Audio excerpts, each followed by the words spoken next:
Hey, everybody. So today we have my dear friend, a mentor, um, so many other things, L.D Salmanson. L.D Salmanson is the founder of a phenomenal company called Cherre, Cherre. If you haven't heard of it, I hope you go check it out right now.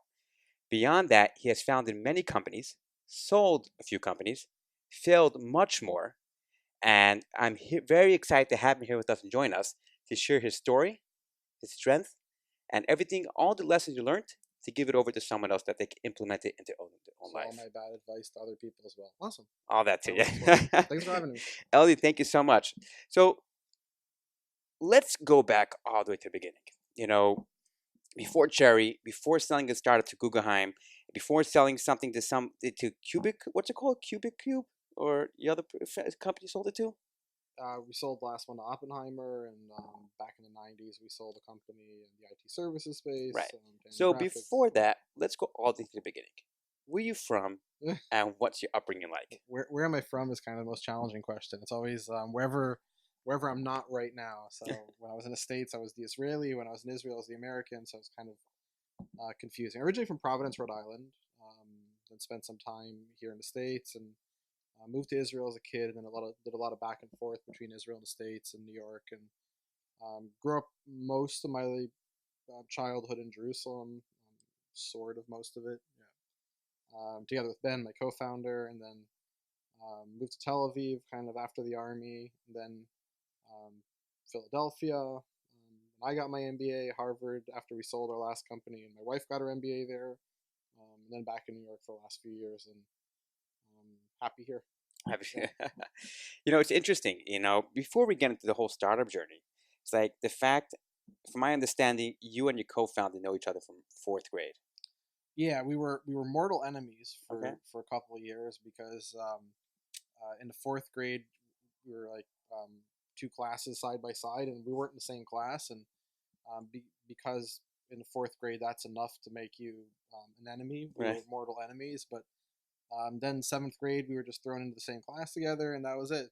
Been really close since that. Next year we started our first company together, so yeah, we've known each other for a long time and worked together for a really long time. Wow. So we're definitely gonna get into eventually soon. What advice do you have for the other co-founders? Nothing smart to say, but yeah. But so you grew up in Israel. Obviously came back to the U.S. You went to Wharton, and you went to Harvard too. You mentioned. My wife went to Harvard. Wife went to Yeah. Harvard. Okay, but before It's that, funny that her class thinks that I spent more time with her class because I started a company while mine, that her class thinks I'm a Harvard graduate, even though I never was. Good school, but no. not yet. So where did you get the entrepreneurship bug from? Don't know.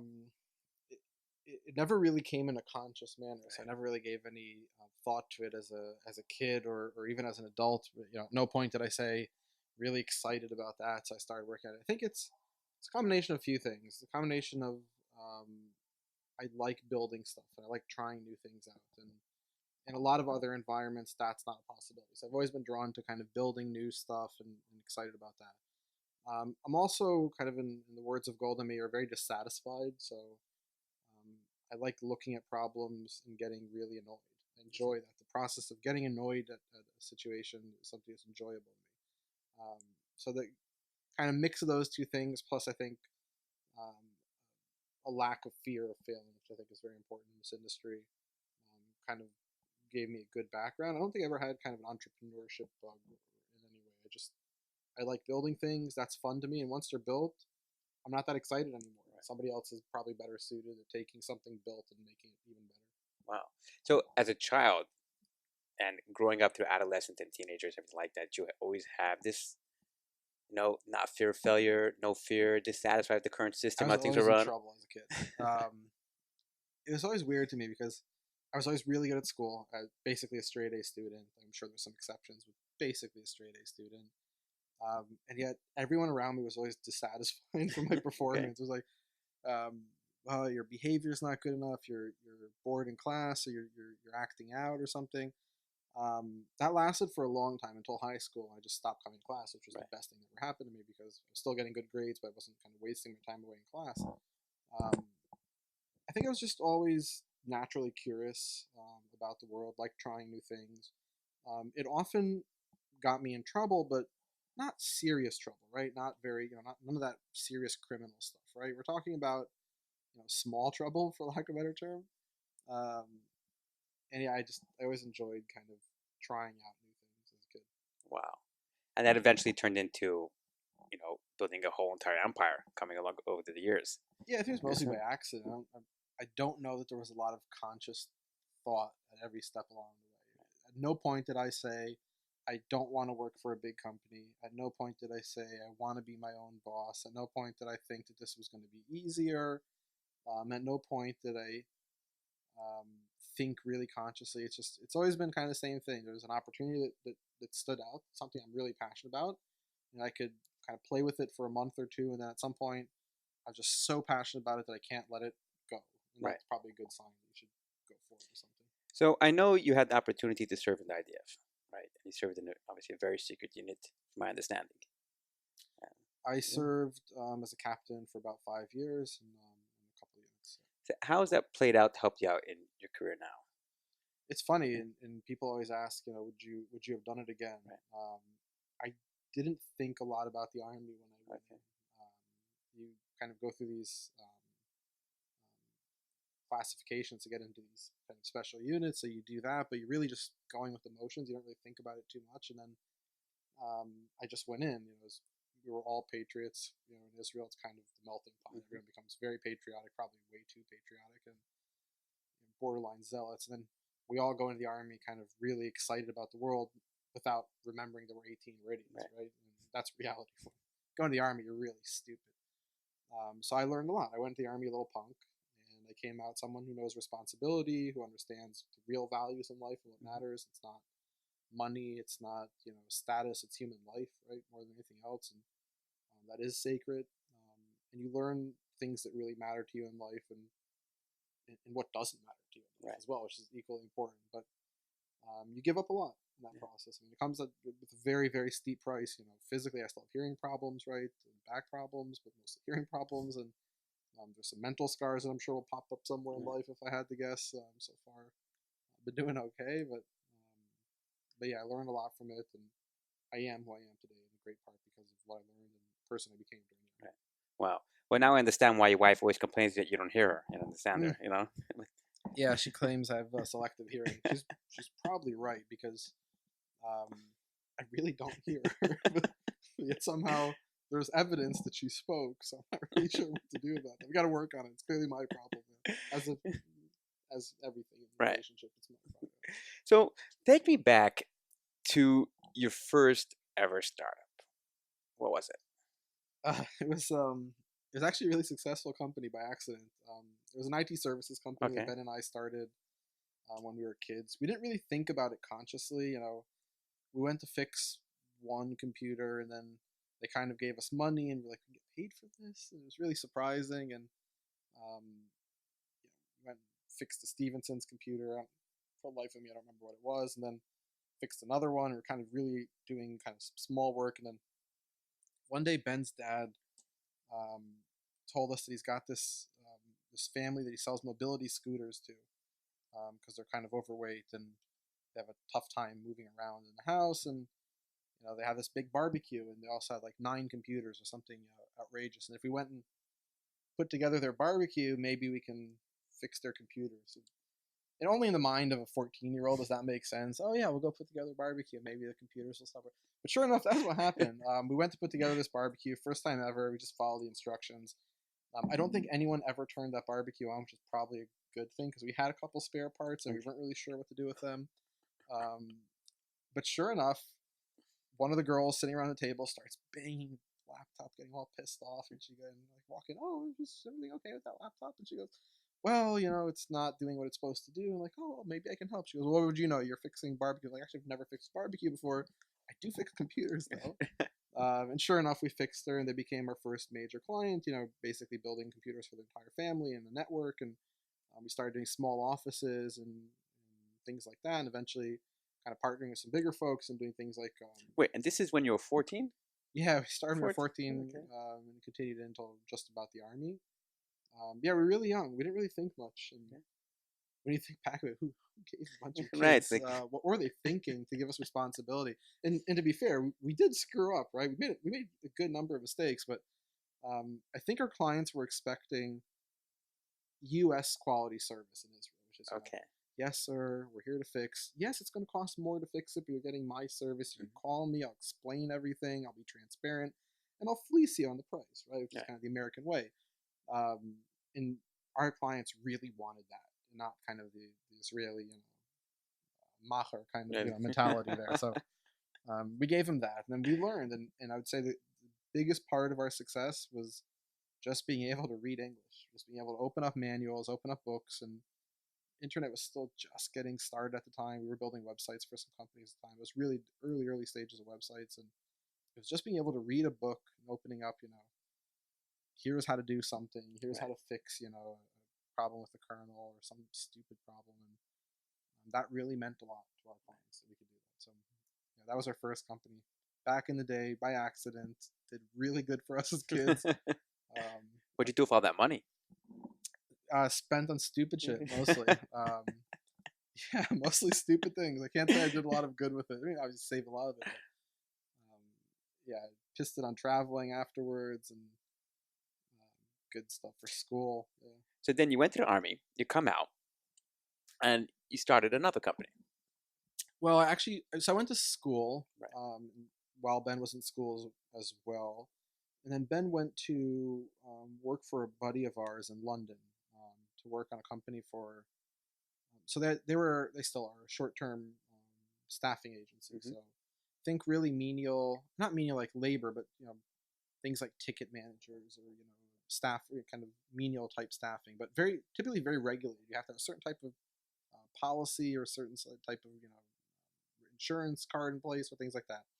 And they had won this contract by Ben building them a system to hire, kind of a hire to fire platform for these types of employees. People you can bring in. I need 600 people tomorrow for the railroad industry. Great. Here's 600 people who meet this certain insurance criteria, this certain certification, and we'll be there at 8 in the morning or something like that, right? And Ben did such a good job building that system for that company that it was then spun off as another company and helped them do part of that spin off there. So a really great company, clients like the Olympics and Ticketmaster and London Overground, just a really good company, really solid, and it was a privilege to be part of that. Wow. And that company ended up selling. No, that company's still running. Okay. It's a backbone of some of the largest recruiting in Europe right now. We came back to the States after that. Ben went to MIT. I went to Wharton. We started another company while in school there. That we ended up selling to Oppenheimer a few years later.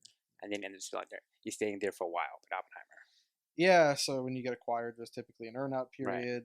Right. I stayed for part of it. Oppenheimer was a really good place and time for what it was at the time. But at the same time, I really wanted to do something bigger, and I wanted to take the same thing that we had built for private equity, the same type of collection platform for data, for the real estate industry. Right. It's a lot more interesting. It's a much bigger asset class. The need's a lot greater. The people in the industry really need this kind of data platform. So we're really excited. Okay. So before we get into Cherre, I know you had a few other startups that failed. For example, you were once trying to create some type of hardware glass play startup or something. Yeah. We had started to do something in the hardware space. Hardware is one of those things that I always loved playing with, but somewhere in the back of my mind, I always know I'm going to fail at it, even when we start. But yeah, we started doing a cleaning UV device, kind of glass as an artisanal kind of aspect to it, and also a technical aspect to it. Very difficult growing pains trying to get that off the ground, and we had built some prototypes that we thought were interesting, but not interesting enough that we can get a distribution model around that, and we ended up dropping that one, and it didn't go well by any means. It was fun. I enjoyed it. Oz Alone from Honeybook, I think, gave the best advice I've ever heard about starting companies for founders, which is do something you enjoy failing at. Right. So by far my only piece of good advice, and it's not even mine, but I enjoyed failing at that. I wish I didn't fail. Okay. I enjoyed failing at it, that's for sure. And then you had another company, something in the insurance industry you wanted to create. Yeah, so before we started, that one I wouldn't chalk up as a failure. We actually put it on the shelf. We had actually come up with an idea very similar to Lemonade today, Ben and I, back in the day, and we thought about maybe launching that and what that would look like. maybe get some peer-to-peer type aspects to it to maybe reduce some of the load of those costs. I struggled to find a model that worked for me at the time. We weren't able to find a system that would give us a competitive advantage that we felt was sustainable. Um, I feel in many ways that Lemonade hasn't proven that there is one yet either, right? I think that they're looking really good as a company. At least I'm excited when I see them. Maybe I'm kind of have tinted glasses here or tinted glasses, but um, to me it's exciting, but they still haven't proven that model yet. And to us, that was an open question whether that ever could be proven. We weren't sure, and we decided not to pursue that at the time. So you've experienced, both sides of the coin: ultimate failure, ultimate success selling a company. I want you to take me back to, it could be in either any of your startups, where you're going through a tough emotional time when all hell is breaking loose and you think everything's going to shit and it's done. Take me back to one of those moments you had. Just one. I'm still You surprised could you take know about the glass and insurance company. I don't remember ever having those conversations. There's a lot more failures. It's funny, those are the two that Oh, came we up. could talk about that too. I always joke that nobody ever remembers your failures, only your Yeah. successes. But yeah, I think it happens a lot. I mean, startups are an emotional roller coaster. You're never kind of cruising. It's always extreme excitement or extreme depression. And at least in my personal experience and for the folks I worked with in the past in similar positions, the extreme depressions are always a lot longer than the extreme excitements. The excitements are very quick. It's like, closed around, how exciting. Shit, now I have to do all these things that I just promised I'm going to do, right? I closed the client, amazing, I'm so excited. Shit, now I got to go deliver, right? And the excitement moment is very quick and fleeting, and the depression moment is very long lasting thereafter. So I'm in those moments all the time. I'm always very stressed out over small things and very calm in big things. And the reason is small things I have control over, and therefore I stress because I can stress because I have to make a decision and I'm not sure how these decisions affect things. When shit hits the fan, decisions get very easy all of a sudden. It's all of a sudden very black and white. So I'm very calm, right? I mean, I might not be happy, but I'll be very calm because it is what it is. Either you fucked it up beyond a point where it can be fixed, in which case, own up to the challenge, go talk to your investors, employees, do whatever you need to do and fix, get them all aware of the situation, winding things down amicably, and, learn what you can learn and move on, right? And do it in a respectful manner. People are terrified of failure. Your investors know there's a risk. They're paying you money to take risks. Take that risk. Be happy about it. Be open about it, right? And your investors will understand if you fail. That's perfectly fine, right? But those moments, the most important part is not to freak out. Realize that you have very little control over the situation at those points. Do what you can do. Remember your morals and stick to them, because those are the points where your morals start getting questionable. Your personal interests start clashing with others. Remember what matters. Remember that this isn't the first and last company. Life matters more. That's very, in the moment, it's so difficult to remember that. They really have in mind, have that mental framework that everything's going to be okay, and have the framework, place your values in front of everything else, because the ego could get in the way. Everything else could get in the way. Your agenda could get in the way. How do you do that? I don't know if you can ever let your ego out of the way. I don't know if it's even a good thing. I have too big of an ego. I think most people do. Especially if you do well in life, pattern recognition that you have in other people affects yourself even more. The more you age, the more you're confident in your bad decisions, right? So in that context, ego is a bad thing. But the flip side is ego is what gets other people excited, right? So people are attracted to that. Like, I want to go do something with that person. It looks like he really knows his shit. Maybe, maybe not. It's not really clear, but it attracts. I mean, I'll give you an extreme example. Think of like Adam Neumann or folks like that, right? We can talk about criticism for a long time. We can also talk about the really cool things, which is you got a huge cult of people following him and his energy and super excited about what it is, and woke up every day and went to work super excited about what they're doing that day. And I think that energy is really important. So I don't know, balance at the end of the day, all these different things. So then, talking about that, you obviously attracting people to you based upon the energy and based upon your success. You had success. You sold your startup to Oppenheimer.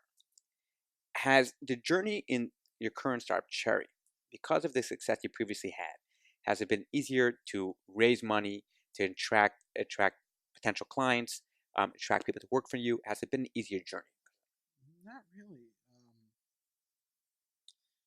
It's not my first rodeo, but it's a different horse, Right. and it's a different industry too. So yes, there are certain basic mistakes you don't make twice, right? You understand what a cap table is, you understand what dilution means, you understand who to raise from and not. You understand what type of emails are a waste of time.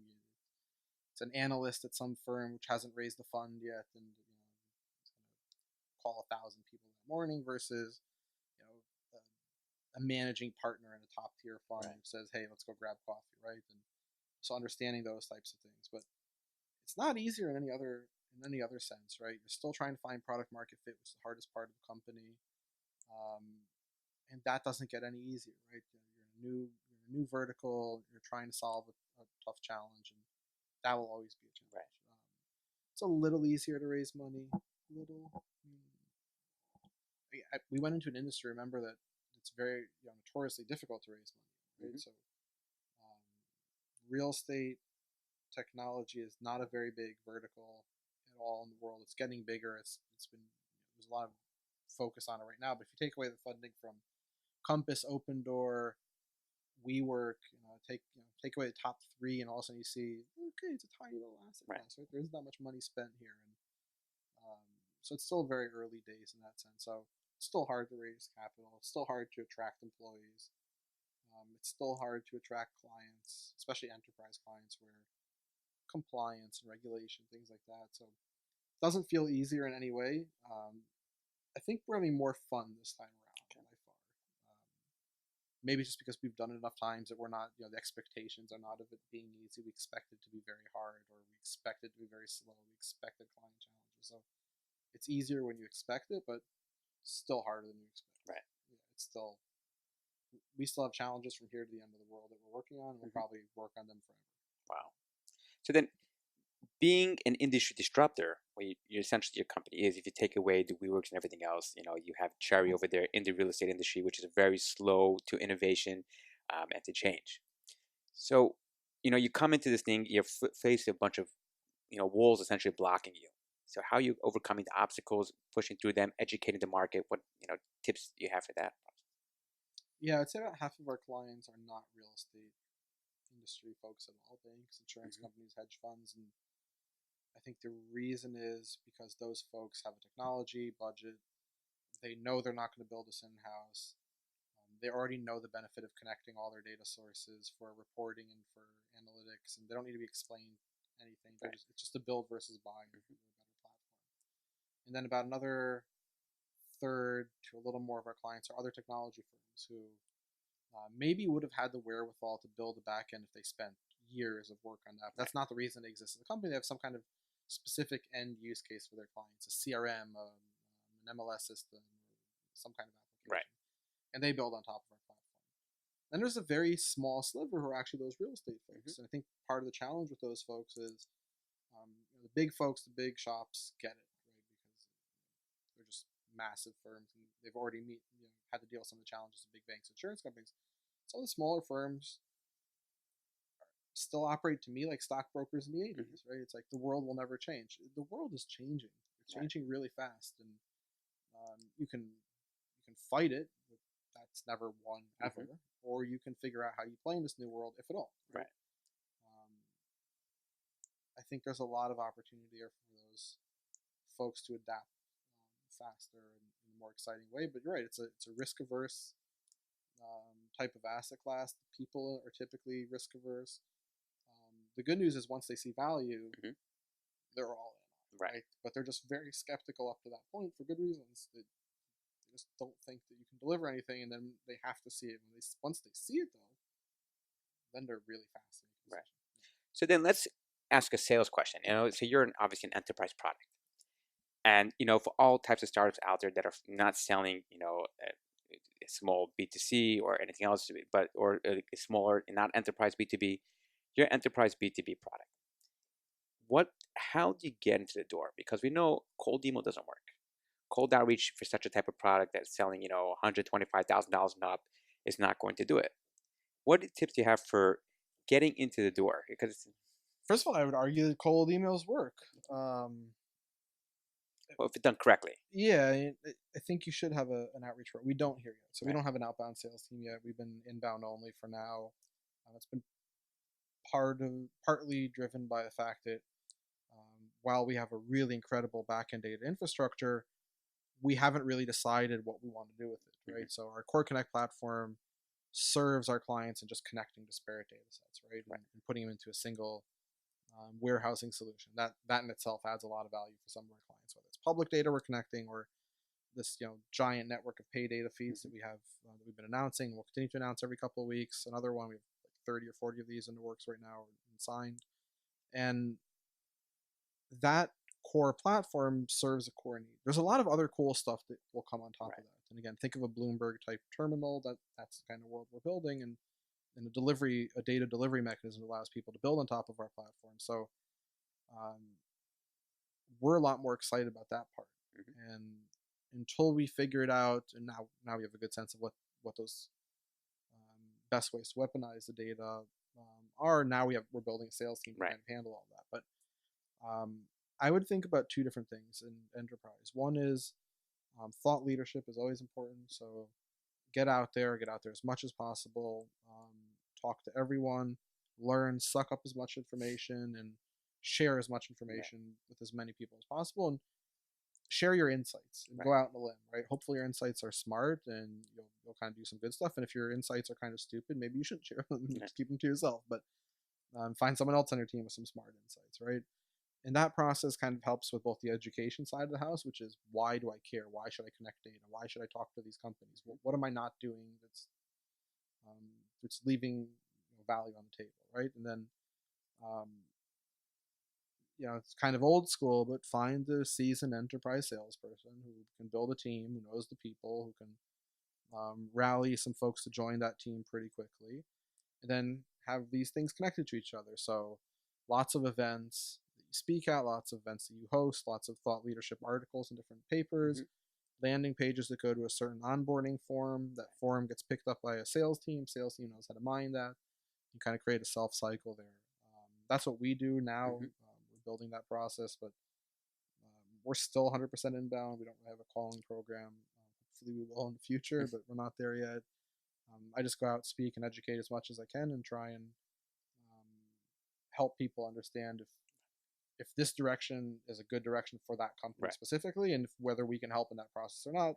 Very often we can't. We want to be very open with our clients, say this is not a real estate problem somewhere else, or this is a real estate problem, you could use us, but you really just need to connect two data sets, and it's a lot cheaper to do that on your own. Or you're in the sweet spot of you're connecting more than 3, 4, 5 data sets. You want something to scale and build on going forward. You can afford us. It's worthwhile.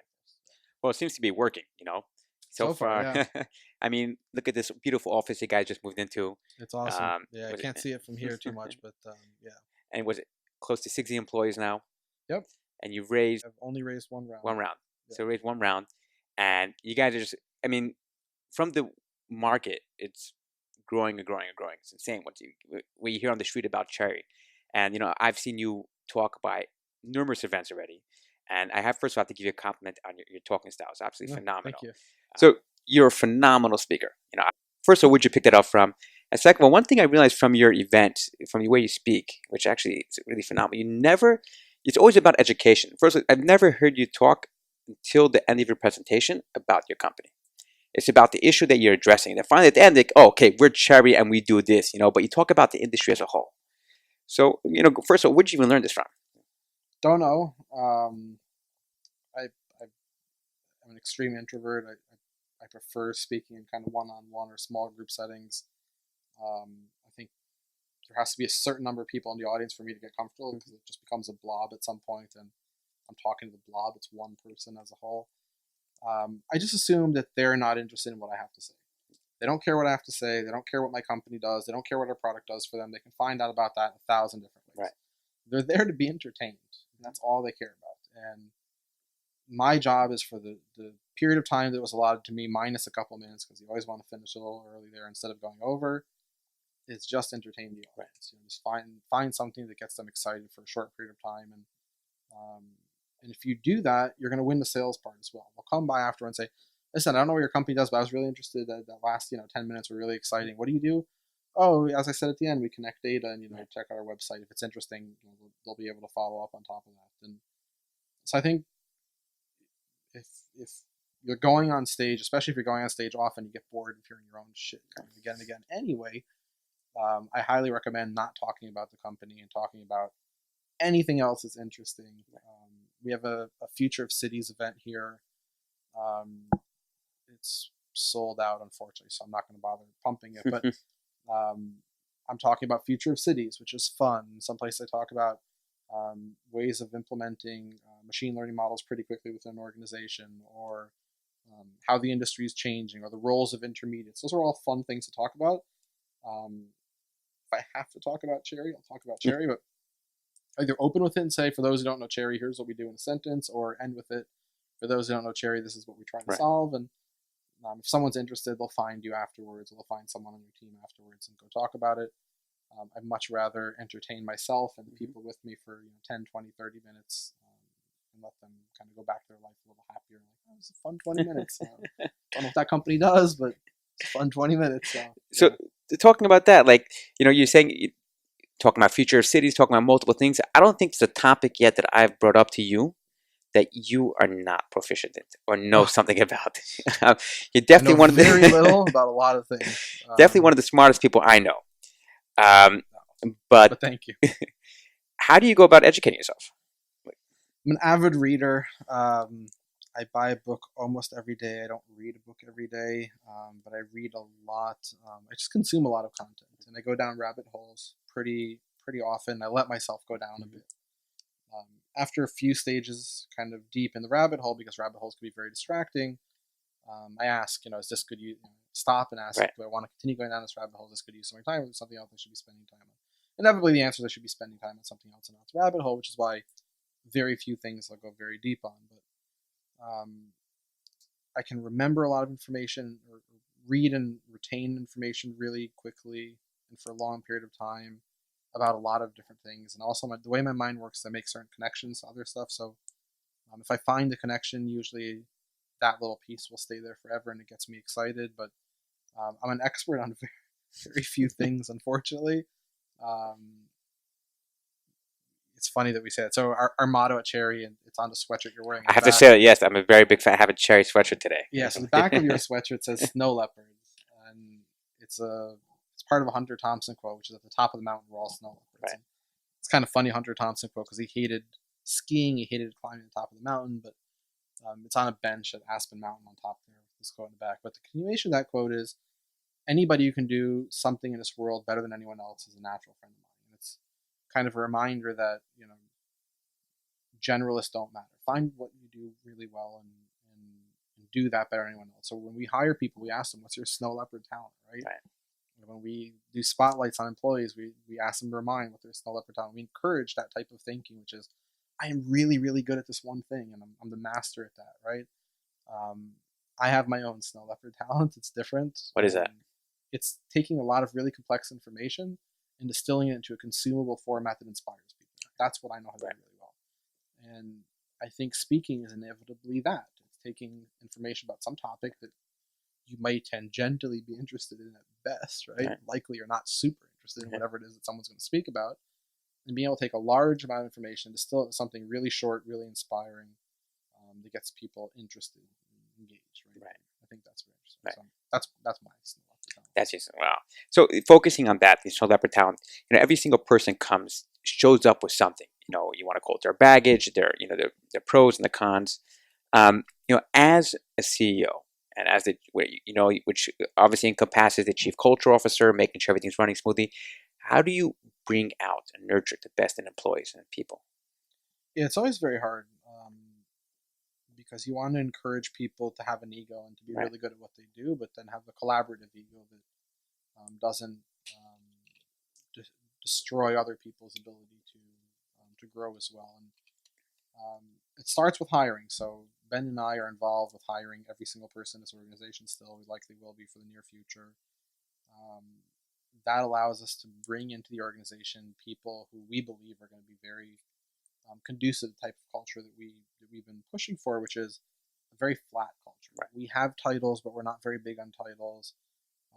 We want people to know what their roles are and what they wake up in the morning doing and what matters, but we don't want them walking around with, oh, I'm VP of X, right? Right. And think that matters. We don't care about that, right? Leaders demonstrate. Leaders grow from the bottom. Right. Again, think of an Israeli army. You can't start as an officer. You have to start from the bottom and work your way up. And the thought, to me, it's always been funny here. The thought that you can take somebody out of school and command people who he's never met before, and they're just going to respect him. It's insane to me that the U.S. Army does that, and a lot of other armies as well. In Israel, the thought of bringing an officer from the outside in that unit, they would never respect him. I mean, there's just zero chance that they would ever look at him seriously. I think the same thing here when we think about people. We grow our leaders. We don't hire from the outside. They come in very humble, looking to learn, looking to grow, and they do.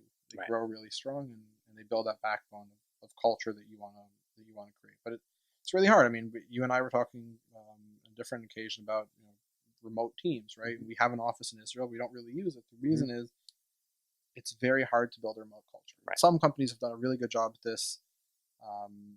I wish we knew how. That's the honest answer. It's something that I think that if I was a better manager, I could probably manage a remote team in a better way. Right. Not a skill set I have. I can do a lot of really cool things. That's not one of them. And I think part of it is because my snow leopard talent is that getting the team excited, getting them aligned to a goal, getting them to work harder than they've ever worked before with more passion than they ever worked before and be happy about it, not disappointed in it.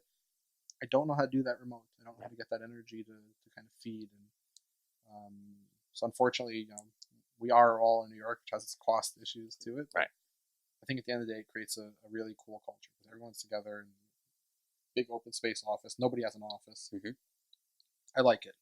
Some rules and etiquette around how quiet you need to be in the office. Yeah. It's a good payoff when you get people and their energy together. Yeah. So then, for a first-time founder starting out, so we're going to ask 2 questions, and we'll answer each one separately. What are some practical tips for scaling a startup? You've done it twice already. You scaled a team, especially now. You started from 0, you're at 60. And then, what are some practical tips in order to build up the culture of a startup? Yeah, I don't know if this one yet is a beacon for case studies yet. We still have a lot to prove. I think I'll hold off on making recommendations based on this company at this point. But based on previous experience, scaling a company is a function of 2 things. First of all, you want to be in pace with the product market fit. So your job for the first 3 fundraisers-ish is to find a product that you think many people will want. That could be a small amount of people for a large ACV. It could be a small, a very large number of clients for a small ACV. There are multiple ways of doing it. There's no one right answer, but you need to be able to find some kind of model that shows the inklings that I get it. I can charge clients $200,000-$300,000 a year for this product. There's 1,000 of these in the world. I know where my revenue is coming from. I can charge $500 for this product. There's 100,000 of these in the world. I know what I have to go charge. I know what that looks like. So your job is to find product market fit. That's really your only focus. And to find good product market fit, you have to say no to a lot of things that might sound like they're interesting, but they're not. And they're just distractions. So 100% focused on very fast, rapid iteration between what a client wants, what you can build, and what that looks like in a repeatable fashion until you find something like, okay, I found enough of a cohort of people who have that same problem and that they want the solution delivered them in this specific manner, and I can build that at a scalable, both from a cost and an architecture standpoint, and deliver that, right? So that's all you're focused on in the early stages of the company. And the second thing you're focused on is raising money to keep the lights on, right? Yeah. It's always an uncomfortable situation, right? Because as a founder, you have a very strong conviction of where you're going. Otherwise, you're risking everything as a founder. And you're on, your investors don't appreciate that. Your clients don't appreciate that. In their world, you have it easy, but maybe because they've never done this before. But any founder, any investor, or any client who's been in the founder's shoes before knows it's the hardest job, right? So you're trying to sell to those folks that, I got everything covered. You should come on board with me. Give me money as a client or as an investor, when you're going back to your people, like, we're still figuring our shit out, right? So you have to find the balance there and be honest with both your clients and your investors. Listen, I have a lot of conviction in these things that I can do. Here's what I can do today. It's going to take some time for us to get there. So, so let's say like this. What do you wish you would have known the first time starting out? Well, first time, we were kids. We made every mistake in the world.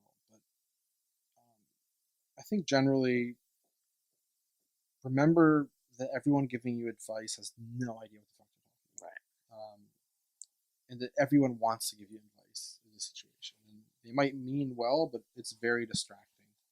And think about why you're doing what you're doing, right? If you think you're going to make a small dent in the world, this isn't a business for you. This is a home run business. Right. You should be thinking about, if I do everything right, how did I change the world?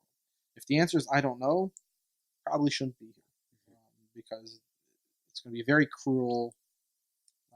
The whole process is going to suck. You're going to either fail in a couple of years and hate yourself, or you're going to succeed moderately in a couple of years and still hate yourself, right? So remember why you got into it. What was that grand vision? What was that thing in the world that you thought you were going to change? And work your way back from that, right? And say, okay, in our case, right, we want to transform the way people buy and sell properties and underwrite properties, right? You want it to be data-driven, which means that you have companies building programmatic models on top of streaming data for real estate, which connects data from all different sources from that organization, right? So if you work your way back, that means, okay, at some point I also have to have the ability to connect all public data. I have to, at some point, have access to all the different data partners. I have to, at some point, have access to all the internal client applications. I have to be able to connect it, right? So you start building out this roadmap that starts creating itself on its own. And then once you've done that, and you start creating OKRs based on that roadmap, you're just have to say no to a lot of things. And that's good. It's saying, okay, that's really exciting. Does it make sense for where we're going now? No. So we're not doing that, right. No matter how cool it sounds. Or is it so cool that we want to drop all this and restart the company in that direction? Because if not, I don't want to hear that. If we're pivoting to that and we're not going to talk about this again, that's all we're going to talk about, let's evaluate it. But if that's not the case, I don't want to hear about it again, because no matter how cool it is, it's just going to be a distraction, right? So we haven't changed our vision or our conviction from day zero. Right? We've meandered a lot of things along the way, which is what we expected from a startup, but our vision stayed the same, our roadmap for long-term stayed the same, and why we've gotten up and left our jobs to start this hasn't changed, right? So that's my number one advice is remember why you're doing this, and if at some point you don't have that conviction, or you don't see a long run, sell, leave, do whatever you can, because every step just gets hard. It doesn't get easy. No, that's incredible. I mean, if you know exactly why you wake up in the morning for that clear vision, even though you're not going to hit it today, tomorrow, next year, but they'll keep you going through the whole entire, the hardships. Which brings me to, like we spoke about before, you and Ben, friend together in 4th grade, enemies in 7th grade, probably best friends in 8th grade, and then broke up again in 9th grade. But then you obviously launched that startup, then you went to join him in London, then you had the other startup, and you had this startup. Being founders and co-founders is like a marriage, like we all know. Oh, yeah. Even more than a marriage. You spend more time than with your wife, that's for sure. And there's real stuff on the line. It is. Not just kids. And you guys probably fight. Not even a question. And you argue. How do you guys still keep your relationship together? I mean, when I see you guys are always, friendly to each other, unless it's just, putting on a, external thing. But what are some... We're not really good at hiding our feelings. First of all, Ben's the best number 2 you can ask for in life, right? So, unfortunately, others won't have that luck. Ben is incredible. He's incredible in many ways. First of all, he's incredible in empowering me. Right? The number one thing you want in a co-founder is someone who makes you better as a person, right? Who empowers you, who allows you to shine, allows you to do better than you would otherwise. Also, someone that protects you, right? Someone who knows you well, who knows your biggest weaknesses, and can hopefully stop you from delivering on your own faults, right? So Ben is definitely that. It's hard to find. It's hard to find someone who you know really well, you've worked with really well, has been a friend for all those years, and then you all have that exact same vision and want to jump in together. So I'm extremely fortunate in that sense. But there's this kind of school of thought which just says you have to have a co-founder, and there's a lot of truth to that. I don't know that you have to have one. It's the hardest job in the world. It's a very lonely job. You really can't commiserate with anyone. There's no one around that wants to hear your problems. And you really can't bitch, because you can't bitch to your investors, you can't bitch to your clients, and I bitch to all of them all the time. It's fine. I'm very transparent with my clients and my investors.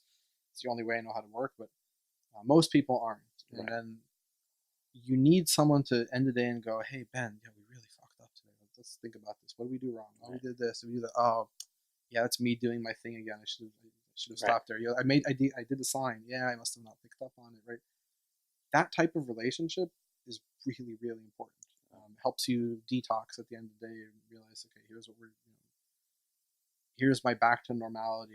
It helps you improve as a person, helps you improve professionally, right? So it's very hard to find. That being said, I don't know that you have to have it. If you have a really strong network of folks around you and you're able to attract the capital and talent and clients based on that work, hey, more power to you. I'd fail miserably. If Ben wasn't next to me, I would definitely be much worse at my job, much, much worse, and the company would be less successful. Knowing that he's there at any given point, knowing that we've done this so many times together, I know exactly how he's going to do it. Maybe it's not my preferred method. Who cares, right? I just know it's going to be done well, and I don't have to think about it.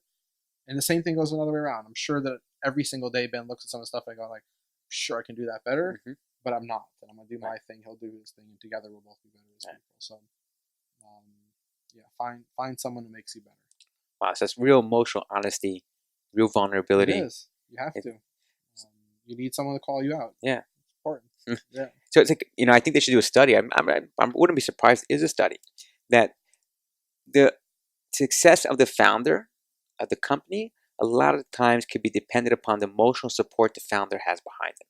So it could be a spouse, a relationship, or good friends, because like you mentioned before, you have no one to talk to sometimes. And the emotions are constantly up and down every single day. It's hard research to do. I mean, I'd love to see good research on that. I don't know that I've seen any. I think the number of founders that succeed is so small statistically. I mean, I'm not going to consider singles and doubles like material success, right? There's a really small number of companies. That cohort is so small, the sample size doesn't give us enough non-anecdotal information about why they succeeded, right? One could look at the sample size and say, oh, it's all white men between 30 and 40. That's what you need to be to succeed, right? Which is probably more indicative of where the capital is coming from and how it's being distributed than anything else, right? Who's allowed to take risks? I don't know what causes people to be successful. Even in Israel, our little swamp, I don't know that we have a good answer. Yes, we're really, you have people coming out of 8,200. Yes, you have a very small talent pool that it's easy to verify and hire from. Yes, there are other countries like that in the world as well, and yet we succeed more often than others. I don't really know to explain why. I think it's probably more about risk and our ability to take risk and willingness to take risk and not fail, not be afraid to fail. I think it's probably more than anything else, but I haven't seen a good study on that. And even with founders, right? There's no good piece of research to show why founders together are any more successful than a single founder with a good network. The question would be, what's a good network, right? It's an open question. I know a lot of VCs right now are investing in founder coaching, and a lot of it's not how to be a better manager, or it is, but not how to be more, not technical courses, more about talk to you about the conversations you've had with your senior staff this week. Do you know how many kids they have? Talk to me about, and you start realizing how well you know your team, and then it's kind of therapy for you as well. We don't do that internally. We do weekly, monthly, quarterly checkups, everyone with everyone. It's very rare that we're surprised here. We're very in tune with our employees for good or for bad, and we're very, very open with them. That's just our culture, and that's not going to change here. It's going to be, Ben says this a lot, and I like to repeat it. Strong cultures attract and detract to the same degree. Some people look at this and go, oh my God, these guys are insane. Like, they work crazy hours. They're so pedantic about the data. You're not allowed to go speak in public unless, you're completely on top of your things, right? And it's like a privilege to be allowed to talk about what the company does. And, you have all these weird social quirks to yourself. Some, allowed to talk in certain areas. And then some people walk in and go, where's This is godly. This is the company I want. You guys take data seriously. You guys take quiet work time really seriously. I'm not allowed to go say nonsense to the world. I have to be proficient before that. I love this type of company, right? So, if you're not detracting people with your culture, you're not doing it right. Hopefully, you're not detracting everyone. Hopefully, you're attracting a certain number of people that meet your needs and that allow you to grow as a company. But yeah, we detract as well. That's interesting. It's the first time I've heard that. And I think it's incredible. If you're not detracting, then you're not doing it right. And if you're only detracting, you're probably also doing it wrong. Then you're doing it very wrong. Then if you're attracting everybody, then you're just like more of a people pleaser. Trying to satisfy everyone's needs, and you don't have that special. What makes your startup special. So a founder comes to you. A kid just graduates from a college or someone leaving a corporate job, going to start a startup. He's like, LD, I'm here. I'm starting. He raised capital, or he didn't raise capital. What are the top 3 tips you give him to go ahead and look out for? Oh my God, I'd send him to someone smarter. I don't give a lot of advice to early stage companies for that reason, because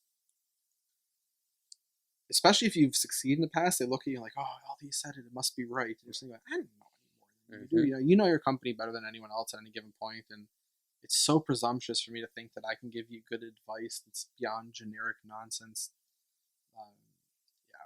I'm always cautious about giving that advice, and yet somehow people keep explain it.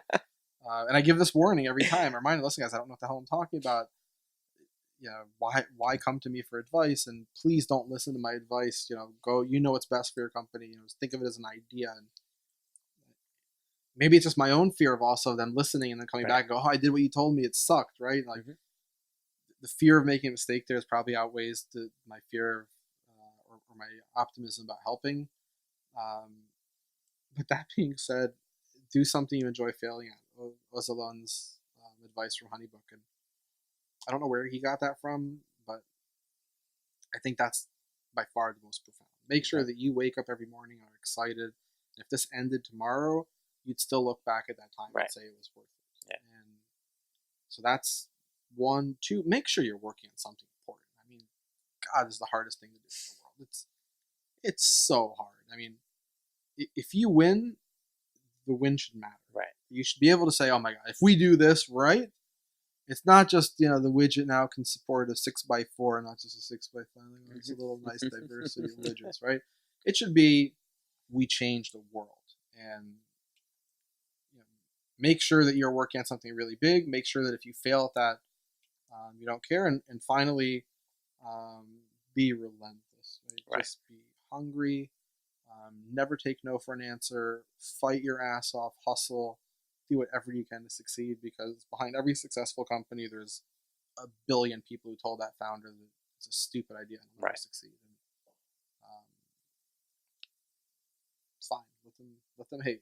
You keep hustling. They're probably right. Most of you will fail, including ourselves, right? But make sure the journey is worth it. Right. Wow.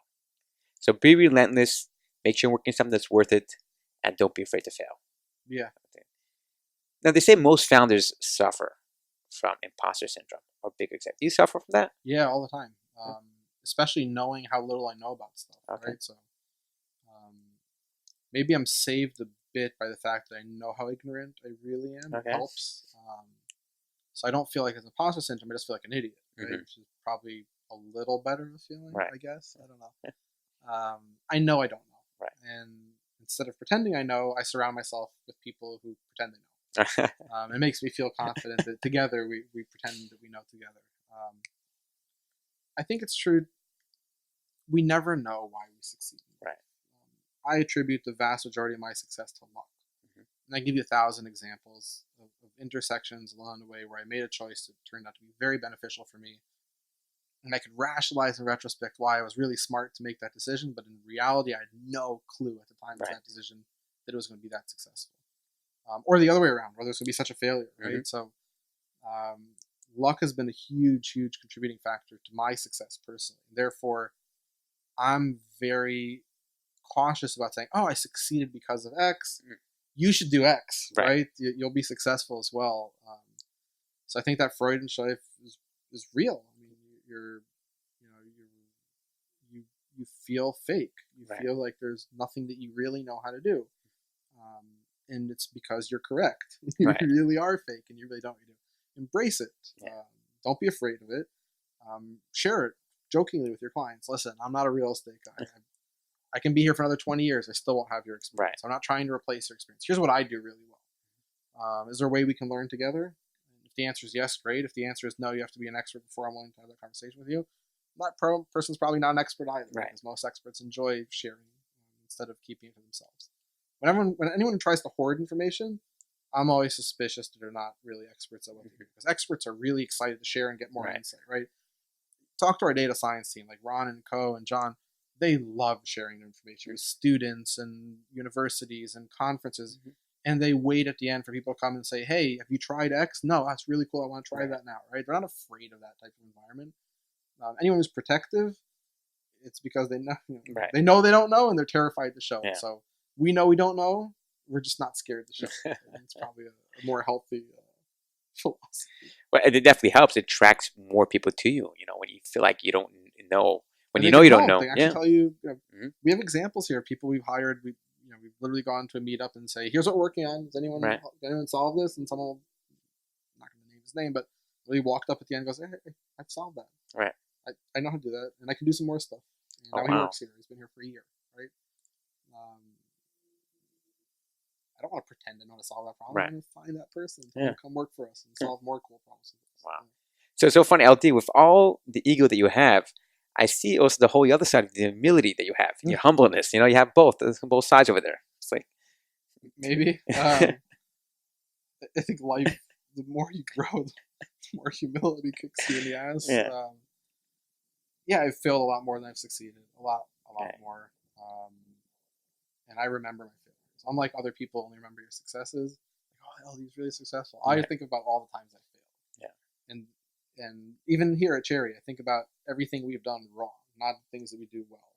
Not about this cool new office, not about the new clients, not about new data sets. I think about everything we fucked up on. Every client where I said I'd deliver and we delivered slow, or every time a client, wanted to do something and I thought we could do it, but we couldn't do it. Those are things that eat me alive, and they still do. And I think that creates humility, whether you like it or not. And I think also part of my personal process of overcoming my own feeling of self-importance is being able to be more open about my vulnerabilities. It helps me remind myself publicly that these are all the places where you're vulnerable and you're not as good as you should be, and you should improve.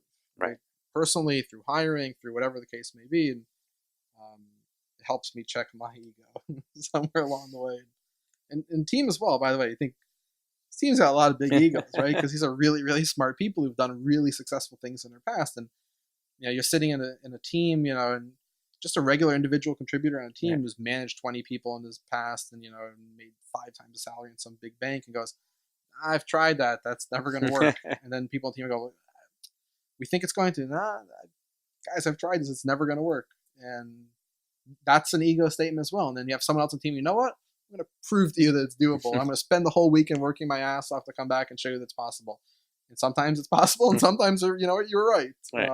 So you want to encourage that ego. You don't want to get rid of it. You want people to take risk and to do all those fun things otherwise they wouldn't do. Right. Wow. So what is a non-obvious habit then that you've worked on that you feel like has made you a better person? Oh, never given that any thought. I don't know. My routine is pretty strange, so it's probably a lot of things that I do that are pretty non-obvious. I'm sure your wife has a book of everything. I get up pretty early. That's pretty regular, and I work out in the morning. I don't eat breakfast. I don't eat lunch. It's not an efficiency thing. It's not an intermittent fasting. I'm just not hungry.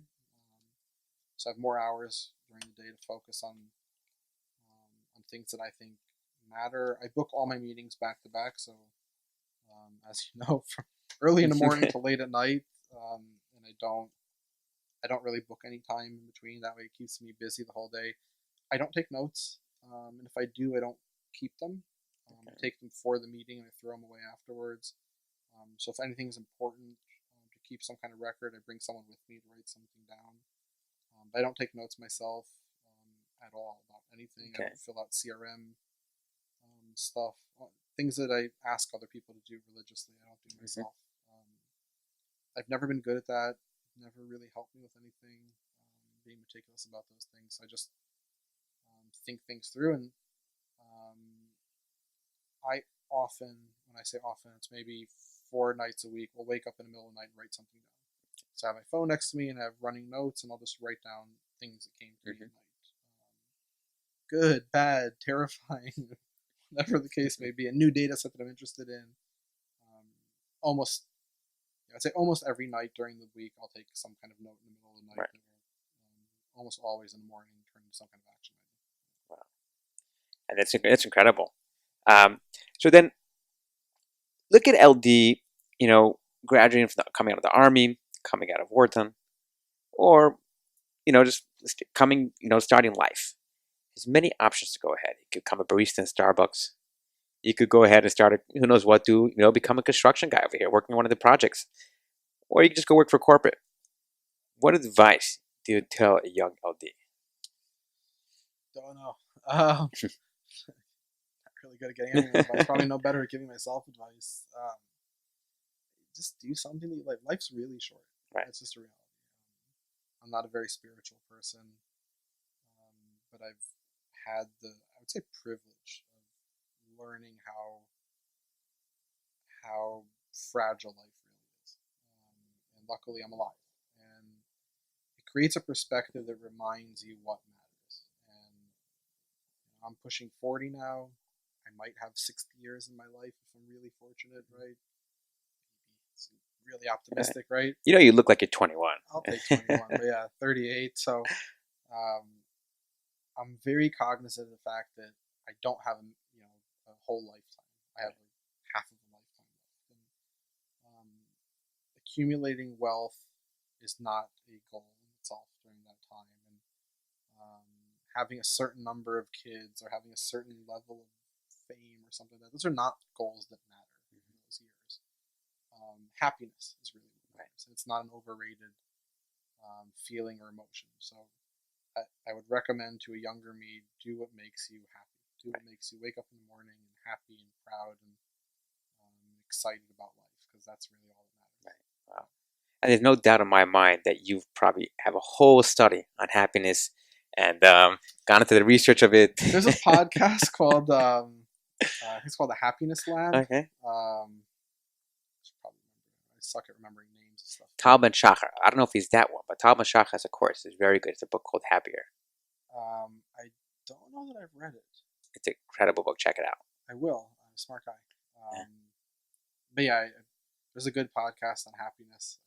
I recommend it. Something that Ben and I talk about a lot. Maybe because we weren't the happiest people growing up. We've always struggled with happiness. It was honest reflection, and we both had fairly hard childhoods in life growing up, and it's probably why we bonded over the years. And Ben's always a little more spiritual than I am. I'm always a little more cynical, and neither of us are extreme in that. We're both kind of a little off center in that sense, and just enough that we can have a good conversation without really polarizing everything. And happiness is one that we come back to a lot over the years. We have a good deep discussion about happiness at least once or twice a year. And back to where founders are good. It's a good, healthy discussion, and I think over the years we've converged a lot to happiness in itself is probably the only worthy thing in life to aspire to. Right. Because happiness is a good thing. It's not. But let's take a step back. What is happiness? It's a self. It's another thing that we always struggle with, and this is more my struggle, which is how do you define that? Is it a bunch of neurons lighting up in the brain? So just take a pill every morning and you're happy. I don't think that's a bad thing. If you're unhappy and you take a pill every day and you're happy, seems like a good answer to me if it works, right? If it doesn't have any other side effects, right? I know people who smoke weed every day and it makes them happy. If you're able to smoke weed and not get completely plastered throughout the day and function like a normal human being, man, that sounds like a really good plan, right? But most people can't do that, and that's why they don't wake up in the morning plastered, right? It's a self-reported feeling. I mean, we don't have a way of measuring people's happiness in an objective manner, because even if you say I'm an 8 and I say I'm an 8, I don't know what that means. Right? There's no baseline. So most studies around happiness always involve your personal baseline and measurement over time, and then we take extreme positive and negative events and try and create a range. So your most extreme negative event, God forbid someone in the family that you care about died, that's like you measured as a 5. And you had an extreme event, you got promoted at work, the best ever, that was a 9, right? So I now know your range is 5 to 9. I can see how it fluctuates over time, and I can start measuring if an event made you happier or less happy, right? It's very hard to do these studies, so that is happiness. It's that range for a person, and it's typically self-reported. And I've over the years gotten more comfortable with that as a measurement. I wasn't comfortable with that. It was just kind of a wishy-washy study. It's all nonsense. None of these things really work. And Ben's always been pushing me, don't wash the baby out with the bathwater. There's some real value here. If it's directionally right, and you know that if I do X, I will be happier, isn't that not a value in itself? Even if you can't measure exactly how much, if you're objectively happier, is that a good thing? And the answer is probably yes. So I think we've converged a lot over the years on a lot of things. That's just one of them. I don't know that we're actually happier to do this. Unfortunately, I think so. At times, I think the answer is yes. At times, we're miserable. It's part of being in startup. Those emotional roller coasters. I'm on a good point right now. So that's good. But you guys should definitely build. I'm sure there's some type of data set you could build behind it. That you could have a daily check-in with each other, daily check-in within yourself to see and measure your own personal happiness. Yeah, it's funny. We don't measure daily happiness. We probably should. It's interesting. We probably should start. Yeah, Ben might. He may actually measure. I measure my weight every day and heart rate all day long. I've been doing this for many years. Weight, at least, I've been doing for many years. I've been measuring my weight for 11 years every day.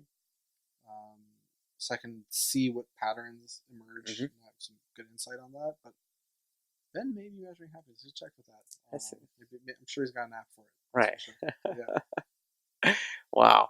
First of all, LD, it goes without saying that if you and Ben need help with any type of happiness or any help, anything you guys need, for you personally, you and Cherre, always here for you guys, here to help you out. Thank you. You know, yeah, we're good. I got you guys covered any way possible. Anything you guys need. LD, I want to thank you very, very much.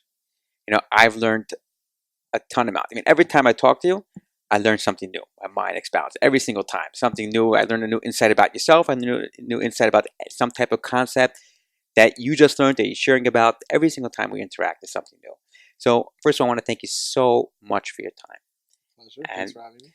There's no doubt in my mind that so many people are going to benefit from this, from everything learn about, from raising money, happiness, to check your weight every day, or anything else. But tips to living a neurotic, happy-less life. There's no doubt they're going to learn how to, lessons from your personal journey, from your personal life, from your startup life, to apply to theirs, especially to other founders and everything. So really, thank you so much. Keep on inspiring and keep on doing the amazing work that you guys do over here. Thank you. Thanks. I appreciate it. And for those of you looking for jobs in the space, we're hiring. For those who are looking for more bad advice, I got a lot of more bad advice to go around. I mean that seriously. I got a lot of bad advice. But yeah, keep fighting the good fight.